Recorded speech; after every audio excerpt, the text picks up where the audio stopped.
বিপদে পড়ে না। আপনারা কোনো মায়ের গর্ভে জন্মগ্রহণ করেন নাই, এরকম বোন আপনারা বলেন নাই, কেন নির্যাতিত হচ্ছে? আমরা সংখ্যালঘু বলে না, আমরা সংখ্যালঘু এটা এখন থেকে আর পরিচয় থাকবে না।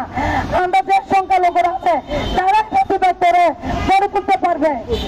আমরা সনাতনের একটি জিনিস, তাই সরকারের কাছে আকুল আবেদন আমাদের কুসুম সরকে যাতে সসম্মানে আমাদের কাছে ফিরিয়ে দেওয়া হয়, তা না হলে আগামীকাল আবার আমাদের রাজপথ এর থেকে বড় ভূমিকা পদক্ষেপ নিয়ে আসবে।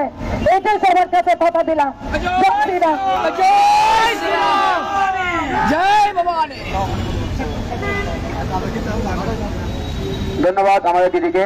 আমি এই মুহূর্তে আমাদের যে বিক্ষোভ সমাবেশ থেকে শুরু করে যে সারের বিরুদ্ধে ছাড়ার জন্য যে আমাদের সমাবেশ, তার সমাপনী বক্তব্য দেওয়ার জন্য অনুরোধ করছি আমাদের সদস্য মিলন সমাবেশ।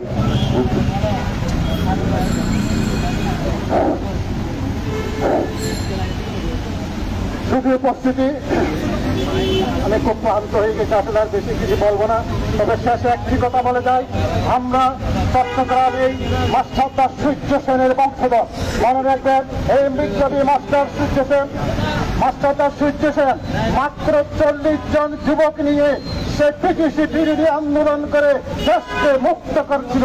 সুতরাং আজকে 40 জন নয়, এই 40,000 যুবক রাজপথে যে কোনো সময়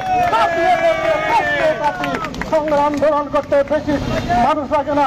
আজকে চট্টলার যুব সমাজ আমি দেখিয়ে দেব, যদি আজকে রাত্রের মধ্যে আমাদের সক্রিয় কুশলতা, যিনি সনাতন সম্প্রদায়ের অনেকটা মুখপাত্র বলবো, যিনি একজন নিরীহ শিক্ষক, তাকে যেভাবে মূল সৃষ্টিকারীরা আক্রান্ত করে রেখেছে, প্রশাসনকে অনুরোধ করবো ওনাকে সসম্মানে ওনার নিরাপদ জায়গায় যাতে দিয়ে আসা হয়।